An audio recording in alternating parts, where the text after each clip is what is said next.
the button. There we go. Buttons are good.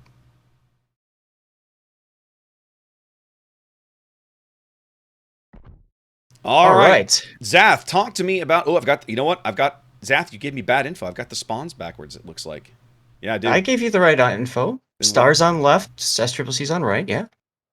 Okay, do I have... I said Alpha Bravo first, and then Bravo Alpha the rest. Hang on a minute. I think I know what I did wrong.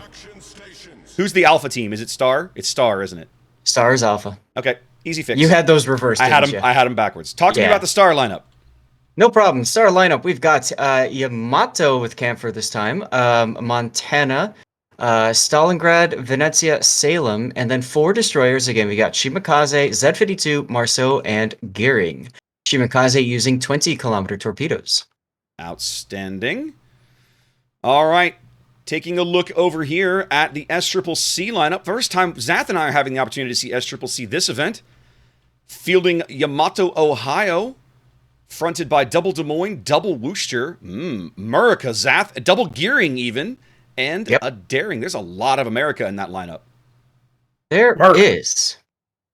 It's the NA finals. It's only appropriate, right? I know, I guess, right? Okay. Okay, so apparently they could not get the sound working on the main channel. I'm not sure exactly what's going on, but it's working fine over here on mine, so... And now, yeah. Oh well. Welcome to the joys of Restream, ladies and gentlemen. Well, guys, welcome in. Welcome in. Looking like a pretty even split. We're sending SCCC sending Ohio, Gearing, Worcester, Des Moines North, Yamato, Des Moines, Worcester, Gearing South, with the lone Daring contesting mid. Now, Zath, let's talk a little bit about Nito for people that may not have seen any Star playing over the last few days, or potentially certainly yesterday. Let's talk about the Z-52 pick. Yes. So I'm a huge fan of Z-52. It's my favorite ship to play in ranked battles. And I'll tell you what makes it so nice is the combination of relatively good guns, relatively quick reloading torpedoes. But the key is that German hydro. So basically, when Nito Class gets detected, just a little bit closer, he could pop his hydro and detect anything within 5 kilometers. Also, I sent you a squad invite when you have a moment. All right, thank you. And as a result of that, you know, Nito Class can lock down a cap, and we don't really see that so powerful on a map like this, but on a map where you have an island in the center that you can hide behind or something, it's been crucial. We've seen a lot of really good plays with it. Indeed. We know, like, for example, next map, we know we're going to Northern Waters. We know we've seen Nito do amazing things. Now, Nito doesn't have his hydro up right now. He's just now picking up these Daring torps. Fuzzball's seeming to know exactly where to aim them. He's still going to take one. Oh! Goodness gracious. That had to have been one of those, I bounced off the hull like in your new fancy video, Happa. Right. Big Shimakaze torpedo salvo. What are your guys' thoughts on that Shima up north? Which one? Bringing Shima into competitive by Star?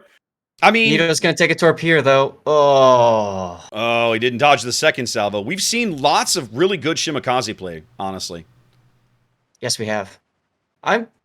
I'm curious why he would hold off on that hydro after seeing that first set of torps come by. It does make you wonder. I mean, obviously Fuzz has got Fuzz has probably got RPF, I'm guessing. Does make you wonder, but that's definitely a hurt early on that those guys don't want to deal with. Oh, absolutely, yes. Early cap down south, giving Star an early lead, ticking up points here. 4 minutes gone. SCCC's forces along the IJ line trying to kind of work into things, putting a Worcester and a Des Moines into that smoke cloud. As now they pick up Nascimento's Marceau down here. He is definitely going to lose a chunk of his health for this. Yeah, it's interesting seeing him out there in a Marceau this time around. Here comes the fight at B cap. Nito Claus making contact with Fuzzballs. Hydro is up now with the smoke. But of course, Fuzzballs can just W out of there relatively quickly. Indeed. And he does. And now the Stalingrad radar going up. from Fiota is going to give them another look at Fuzzballs for a little longer. Let's put Star's view up on the board so we can see when Fuzz finally drops detection. There he goes. So that Stalingrad radar not quite covering the entirety of the B cap from that position. Oh, Yamamoto takes a torpedo. He's down to half health now in the Wooster. Oh, he took one of those Marceau torps. I thought those were kind of Yes, chuck. Yes, he did. Interesting. They do succeed in briefly pushing Fuzzballs off the B cap, but he's coming right back. We haven't talked much about C, but it's very obvious Star has kind of deployed up here in sort of a kiting, angled away formation. Venezia, Yamato, and Benevolent Fair's Shimakaze. Well, it makes sense. You got 20-kilometer Shima torps, so well, you it got the does. reach. And yet, Zath, we normally see teams from the North Spawn on Crash Zone Alpha try to push through the C cap, right? It's very common. And Star seeming to take a very different tack on this map, at least for now, and preferring to just kind of hold. That's a very good point. You know, we typically see the flipped action going on, so everything's at C cap, but this time both teams are really pushing A. Yeah. Normally A is the quiet side and C is where the action is, but it's a very different game here at the moment. Yoda is starting to come under some serious focus fire here.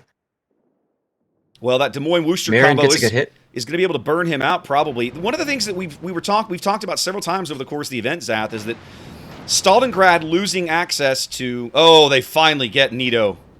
Oh, yep. Oh, that's a big kill. Yep.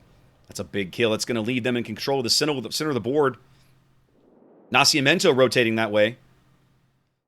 One of the things that we did. Go ahead. We didn't get a chance to talk about ship bans. Nevsky and Moskva were banned for this round, guys. Indeed.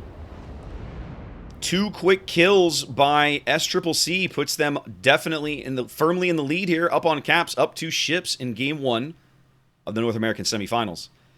But you saw what happened to that Stalingrad, right? We were talking earlier in the tournament, one of the reasons we've sort of seen Stalingrad kind of falling out of favor a little bit at this level of play, with the commander skill changes recently, it loses access to the skills that kind of kept it in the game, right? The long duration fire, it lost access to basics of survivability and fire prevention, which made a huge difference. I won't say they're easy to burn down, but they're certainly easier to burn down than they used to be. And high alert. Oh yeah, very much so. Oh, Cinder's Nest just barely dodging that. Look at those 3 ships, all just barely dodging that torp salvo. Wow. But yeah, high alert worked really well with the Zemenskys. And then you had the turret rotation. I mean, Zemensky was made for Stalingrad competitive, at least once upon a time. Now it's not the same. Yep.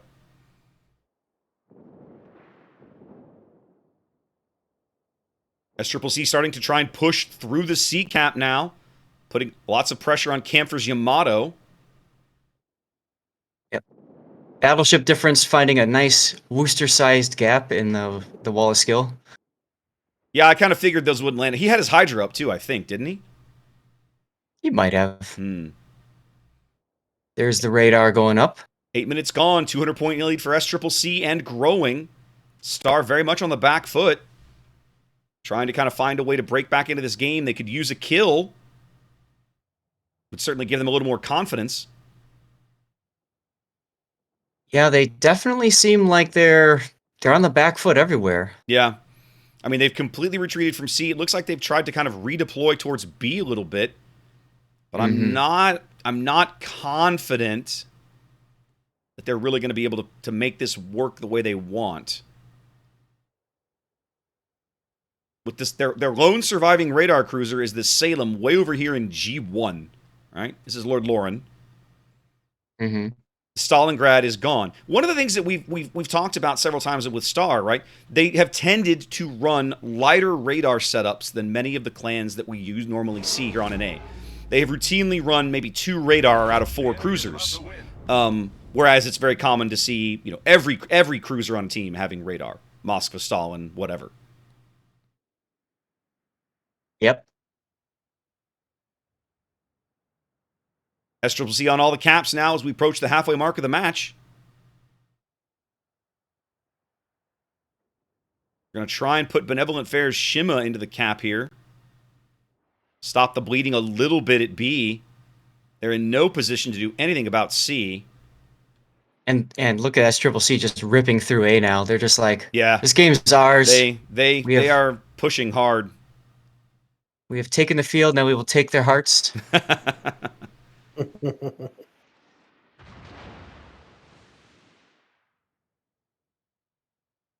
One thing I kind of don't like about Star, it feels like a little bit that they brought Camphor's Yamato back too far. Mm. I mean, I like where they've moved the Montana up into the middle of the board to give them some shots and some options and looking for angles. But it feels like from there, like for the shots that they're going to want, the Montana and Nascimento just takes a torp. Yep.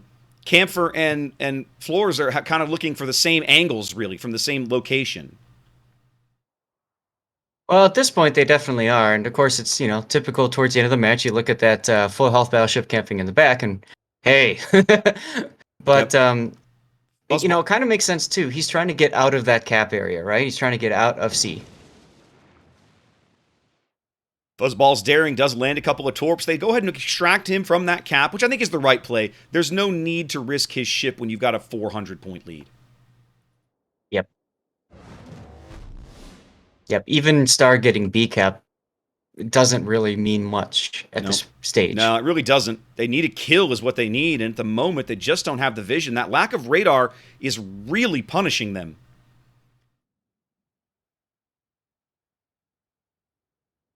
And we saw that yesterday. Star was able to, overcome that lack of radar. This time, not so much. They were several times. Well, if you remember, again, they got good work out of Nito's Z52, right? Several games, they being able to plug him into certain caps and everything.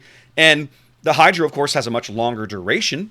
Look at this last stand. Nascimento's last stand. Here we go. Oh, he doesn't even get the torps off. No, unable to even get the torps off. 60 seconds on the timer. SCCC on track to claim game 1 here in moments. Something else we should be talking about, Zath. SCCC's destroyers have done just really good work with torpedoes, man. Oh, absolutely. Fuzzball's daring, landing one on Nito, put 2 more into the Montana. Now Everett's gearing puts another one into the Montana. Yeah, I mean, this game's pretty much over. Benevolent Fair now under attack. I mean, yeah, he's radared by the booster to the south. I'm pretty sure. Yeah, this will be over in moments. Yep. At this point, I'm just readying up my death pick. Yep. A convincing win for SCCC in Game 1 here of the North American Semifinals. I'll get it right in a moment.